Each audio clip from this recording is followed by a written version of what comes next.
Hello guys, welcome back to my YouTube channel. मैं मनोज शर्मा आज आप लोगों को करवाने वाला हूं Indian economy on the eve of independence में फॉरेन ट्रेड। जी हां, हम लोग बात करेंगे स्वतंत्रता के समय हमारा विदेशी व्यापार कैसा हुआ करता था या अंग्रेज कैसा करके गए थे।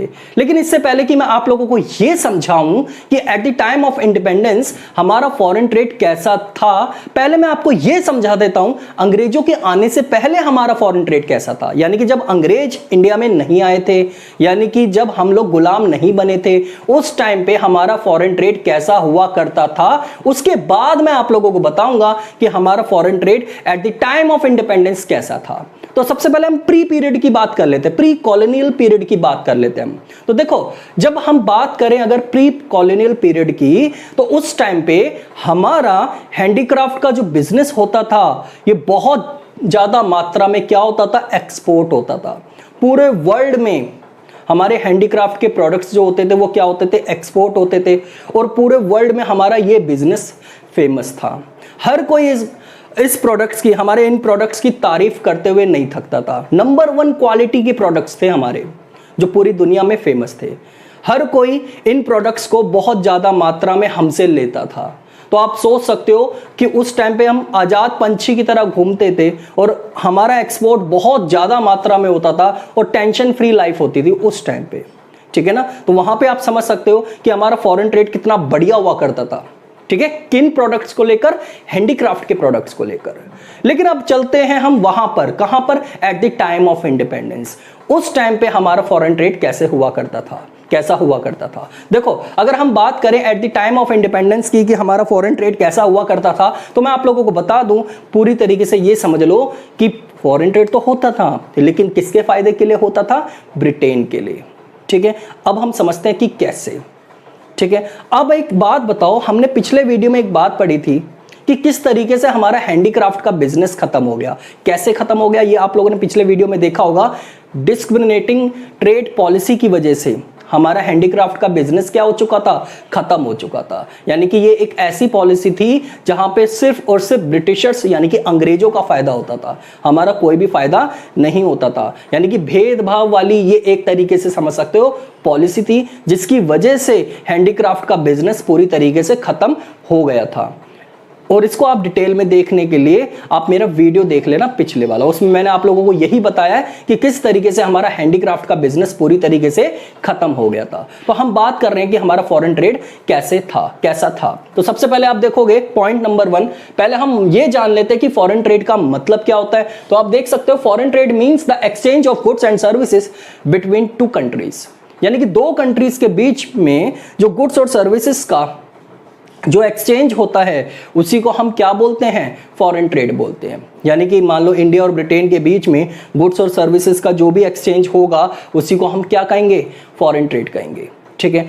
आगे अब हम बात करते हैं उन पॉइंट्स की जो हमें ये बताता है, ये पॉइंट्स हमें ये बताएंगे कि कैसा था हमारा फॉरेन ट्रेड, कब, at the time of independence. यानी कि स्वतंत्रता के समय हमारा विदेशी व्यापार कैसा हुआ करता था या कैसा था, ये हमें इन पॉइंट से पता चलेगा, ठीक है। तो सबसे पहले आ जाता है आपका पॉइंट नंबर 1।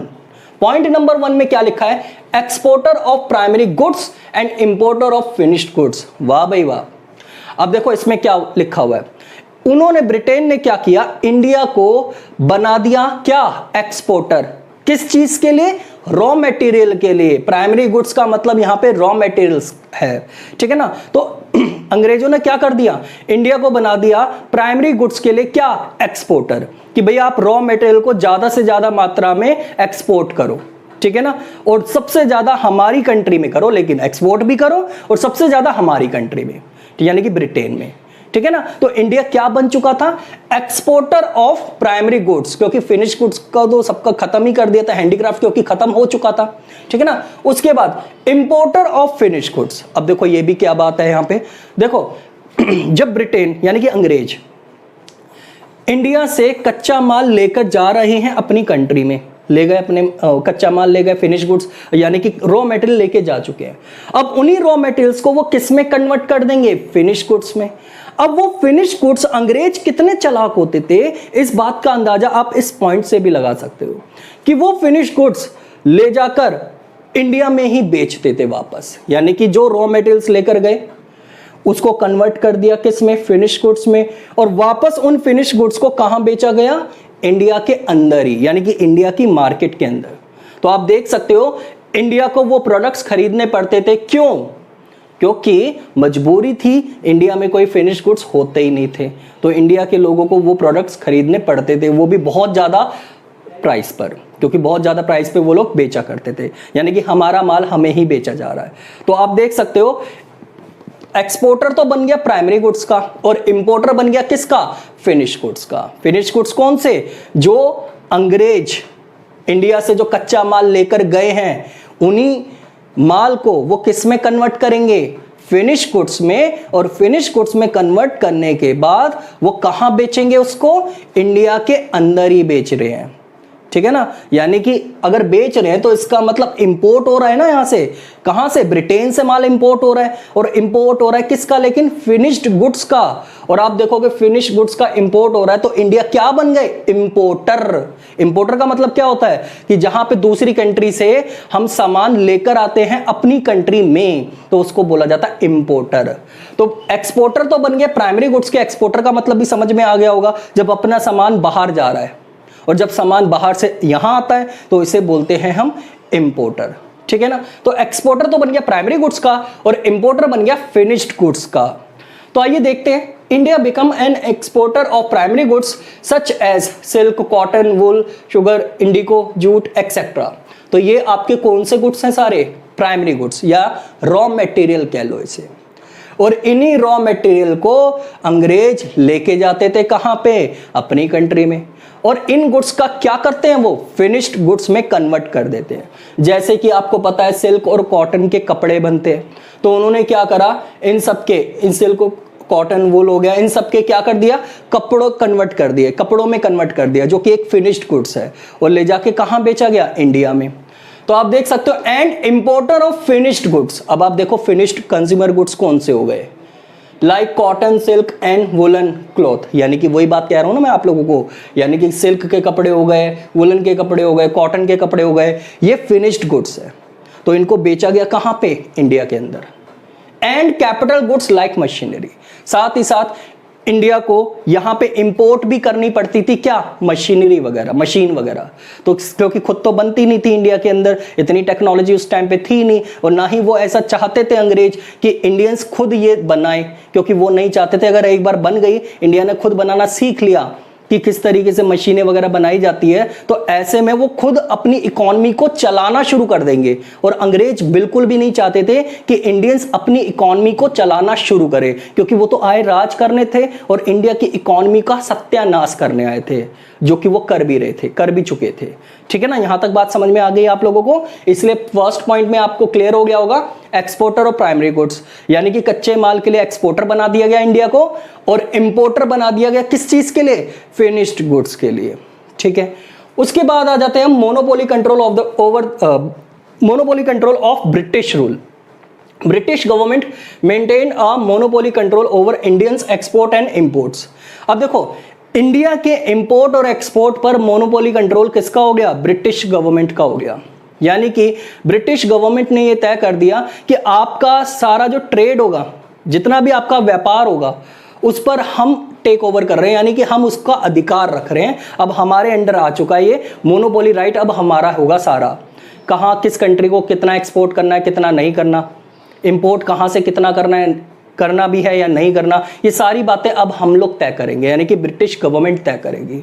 तो एक तरीके से कह सकते हैं कि मोनोपोली राइट, मोनोपोली कंट्रोल किसका आ चुका था, ब्रिटिश रूल का आ चुका था। किस पर, इंडिया के एक्सपोर्ट और इंपोर्ट पर, ठीक है। और इन एक्सपोर्ट और इंपोर्ट पर उन्होंने 2 पॉइंट्स, यहां पे आप देखोगे 2 पॉइंट्स निकल के आते हैं। वो 2 पॉइंट्स कौन से हैं, पहला पॉइंट कहता है more than half of Indians foreign trade was restricted to Britain while the rest was allowed with few other countries like China and Sri Lanka. इन्होंने कह दिया, देखो इन्होंने क्या करा, जब मोनोपोली पावर आ जाती है ना, मोनोपोली किसे कहते हैं आप इसे समझ लो पहले। मोनोपोली का मतलब होता है सिंगल सेलर, जहां पे उस पर्सन का ही अधिकार है और किसी का अधिकार नहीं है। जैसे कि इंडिया की ट्रेडिंग पर, इंडिया के व्यापार पर अधिकार सिर्फ किसका था? ब्रिटिश गवर्नमेंट का था, यानी कि ब्रिटिश रूल का था। वही तय करेंगे, वही सारे डिसीजंस लेंगे इंपोर्ट एक्सपोर्ट को लेकर। तो आप देख सकते हो मोनोपोली राइट इसे ही कहते हैं, ठीक है। तो यहां पर उन्होंने क्या कह दिया? यहां पर उन्होंने कह दिया कि 50% से ज्यादा, 50% से ज्यादा जो ट्रेडिंग होगी, जो व्यापार होगा, वो हमारी कंट्री के अंदर होगा, यानी कि ब्रिटेन के अंदर होगा। उन्होंने ये कहा, ठीक है। पहला पॉइंट इनका ये था कि 50% से ज्यादा जो इंपोर्ट एक्सपोर्ट होगा वो कहां होगा? हमारी कंट्री यानी कि ब्रिटेन में होगा। फिर उन्होंने कह दिया अगर फिर भी अगर कुछ बच गया तो बाकी का बचा हुआ इंपोर्ट एक्सपोर्ट कहां हो जाएगा? एक्सपोर्ट कहां हो जाएगा आप लोगों का? चाइना और श्रीलंका में, चाइना एंड श्रीलंका। यानी कि 50% से ज्यादा व्यापार कहां करने को कहा गया? ब्रिटेन में, और बाकी व्यापार कहां करने के लिए? चाइना और श्रीलंका में, ठीक है ना। आप समझ सकते हो इस चीज का। तो यहां पे 50% से ज्यादा, इसका मतलब क्या हुआ? 60-70 कितना भी परसेंट हो सकता है। तो ये इतना परसेंट व्यापार ब्रिटेन में किया जाएगा, इंडियंस करेंगे। कहां पे? ब्रिटेन में। और बाकी का किस में करेंगे? वो चाइना में और श्रीलंका के साथ करेंगे, ठीक है। तो ये था इनका पहला पॉइंट। क्योंकि देखो 50% से ज्यादा ही क्यों कहा? क्योंकि उन्हें पता है कि भाई इंडिया हमारे एक सोने की वो होती है ना, जैसे अंडे देने वाली मुर्गी, उस तरीके से आप समझ सकते हो। वो ये चाहते थे, ये सोचते थे कि यार यहां से सस्ते दामों में हमें इतना रॉ मटेरियल मिल रहा है, ठीक है ना। बहुत ही ज्यादा सस्ते दामों में हमें रॉ मटेरियल मिल रहा है और इसको हम फिनिश गुड्स में कन्वर्ट कर देते हैं और हम बेचते भी बहुत ज्यादा, दुगने प्राइस से भी ज्यादा रेट पर हम इंडियंस को ही बेच रहे हैं। तो ये तो हमारे लिए अर्निंग का सोर्स है। क्या है ये? अर्निंग का सोर्स है। ये यहां से हमें प्रॉफिट मिलने वाला है। इसलिए इन्होंने क्या पॉइंट बोल दिया कि 50% से ज्यादा व्यापार आप हमारे साथ करोगे, ठीक है। बात समझ में आ गई आप लोगों को। यहां पर दूसरा point, the opening of the Suez canal in 1869 served as the direct route for the ships operating between India and Britain। अब देखो इस पॉइंट में एक बात निकल के आती है, आपको मैं बता दूं वो बात क्या है। पहले क्या होता था, आप इस पॉइंट को समझ लो कि यहां पे सुएज कैनाल का मतलब क्या होता है।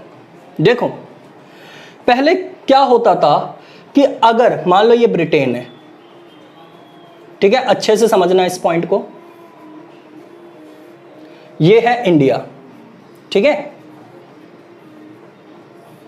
दिखाई दे रहा है ना सभी को, ठीक है।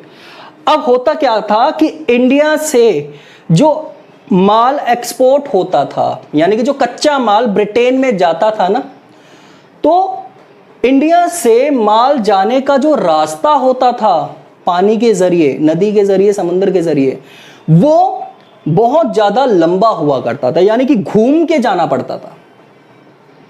यानी कि अगर हमें ब्रिटेन में अपना माल पहुंचाना है तो यहां पे घूम के जाना पड़ता था इस तरीके से। देखो कितना लंबा चक्कर पड़ रहा है, ठीक है ना। तो यहां पे आप देखो इससे क्या हुआ, दो नुकसान होने लग गए। दो नुकसान कैसे?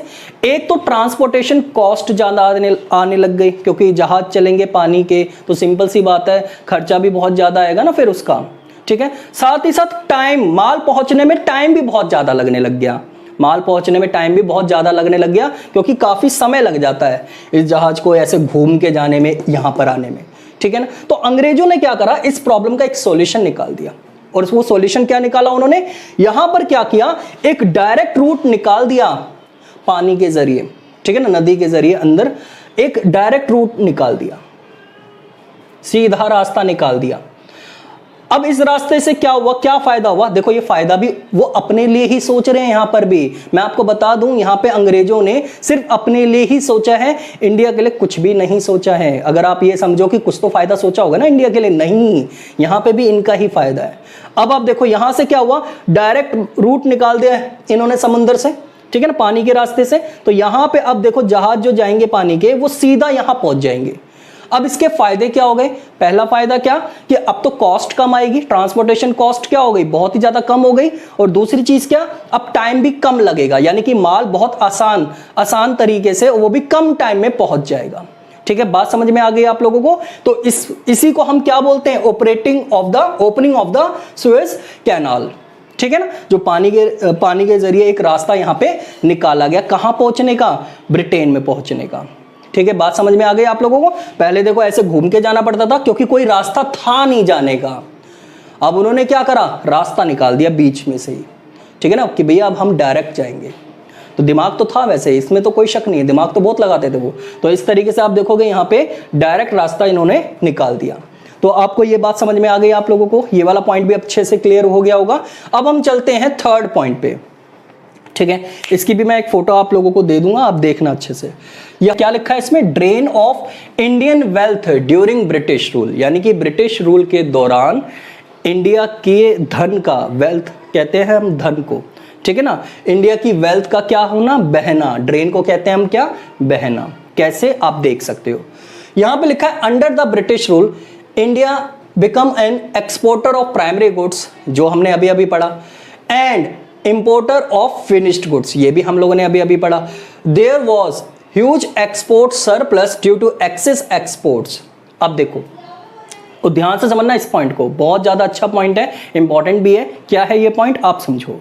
देखो, इंडिया से बहुत ज्यादा मात्रा में at the time of independence की बात मैं बता रहा हूं, ठीक है ना, उस समय की बात हम बता रहे जब ये ब्रिटिश रूल चल रहा था, तब की बात है ये। क्या बात होती थी, देखो, इंडिया से ज्यादा मात्रा में ना रॉ मटेरियल्स का क्या होता है, हर जगह एक्सपोर्ट होता है। तो इंडिया इसलिए क्या बन गया, एक्सपोर्टर, वो भी किसका, रॉ मटेरियल्स का, ठीक है ना। अब वही रॉ मटेरियल्स कन्वर्ट करके ब्रिटेन अपने फिनिश गुड्स को क्या कर देता है, बेच देता है। अब आप बताओ, इतने सारे रॉ मटेरियल्स को एक्सपोर्ट करके फिनिश गुड्स में बदलने के बाद कुछ सरप्लस तो आता होगा ना, जिसे हम एक्सपोर्ट सरप्लस कहते हैं। क्या कहते हैं हम, एक्सपोर्ट सरप्लस, यानी कि प्रॉफिट इसे कह सकते हैं। कि आप खुद सोचो, रॉ मटेरियल को बेचा जा रहा है, तो बेचने, एक्सपोर्ट करने का मतलब ही क्या होता है, बेचना एक तरीके से। तो एक्सपोर्ट किया जा रहा है किसको, ब्रिटेन को। तो बदले में जो पैसा आया होगा किसका, एक्सपोर्ट का, जिसे हम एक्सपोर्ट सरप्लस कहते हैं, ब्रिटिश गवर्नमेंट ने क्या किया, उन पैसों का यूज अपने लिए किया। कायदा ये कहता है कि अगर आपके पास एक्सपोर्ट सरप्लस है, यानी कि आप अगर व्यापार करके, यानी कि एक्सपोर्ट करके अगर पैसा कमाते हो, तो क्या रूल ये कहता है कि आप उन पैसों को देश के विकास में लगाओ, सड़कें बनवाओ, फ्लाईओवर बनवाओ, इन सब में लगाओ। लेकिन ब्रिटेन ने ऐसा बिल्कुल भी नहीं किया, ब्रिटेन ने बिल्कुल भी ऐसा नहीं किया। उन्होंने सिर्फ यूज किया उन पैसों का जो कि हमारे ही पैसे थे, उन पैसों का यूज किया तो सिर्फ अपने फायदे के लिए, यानी कि एक्सपोर्ट सरप्लस का यूज किया गया सिर्फ और सिर्फ अपने फायदे के लिए। जब भी मैं वर्ड यहां पे सरप्लस यूज कर रहा हूं तो आप ये समझ लो प्रॉफिट, ठीक है ना। तो जब यहां पे सरप्लस का यूज किया गया तो सिर्फ अपने फायदे के लिए यूज किया गया। चलिए आइए देखते हैं कि वो फायदे कौन कौन से थे। तो सबसे पहले आप देखो, under the British rule India become an exporter of primary goods and an importer of finished goods, there was huge export surplus. अब आप बताओ, इतनी ज्यादा मात्रा में अगर हम एक्सपोर्ट करेंगे तो जाहिर सी बात है एक्सपोर्ट सरप्लस भी तो निकल के आएगा ना ज्यादा। जितने ज्यादा एक्सपोर्ट उतने ज्यादा एक्सपोर्ट सरप्लस, यानी कि उतना ज्यादा profit. Due to excess exports, यानी कि एक्सपोर्ट सरप्लस बहुत ज्यादा मात्रा में आता है, हमारा बहुत ज्यादा मात्रा में आता है। किस वजह से आता है, क्योंकि हमारे एक्सपोर्ट्स ज्यादा होते हैं। जितना ज्यादा एक्सपोर्ट्स होगा उतना ही ज्यादा सरप्लस भी होगा। However export surplus was used, लेकिन हाउएवर यहां पे एक्सपोर्ट सरप्लस का यूज किया गया, कहां पे किया गया, to make a payment for expenses incurred by an office set up by the colonial government in Britain. देखो यहां पे जितनी भी गवर्नमेंट है, कॉलोनियल गवर्नमेंट है, उन्होंने क्या करा, इंडिया के अंदर जो भी एक्सपोर्ट सरप्लस का जो पैसा था, ब्रिटेन में जो नए नए ऑफिस उन्होंने खोले होंगे, पार्लियामेंट वगैरह ये सारे ऑफिस वगैरह उन्होंने खोले होंगे, उन ऑफिस में ये ऑफिस को बनाने के लिए जो पैसा था उन्होंने वो हमारा लगा दिया। कौन सा वाला पैसा लगाया उन्होंने, एक्सपोर्ट सरप्लस का पैसा लगा दिया। यानी कि सारा एक्सपोर्ट सरप्लस का पैसा वो उन्होंने कहां लगाना शुरू कर दिया, ऑफिस वगैरह को बनाने के लिए। कहां पे, ब्रिटेन में, ठीक है ना। तो यहां पे पहला पॉइंट आपको समझ में आ गया। दूसरा point, to meet expenses on war fought by the British government. अब आप देखो इसके अंदर क्या बात आती है। ब्रिटेन की अलग अलग कंट्री के साथ ना लड़ाई चल रही होती है।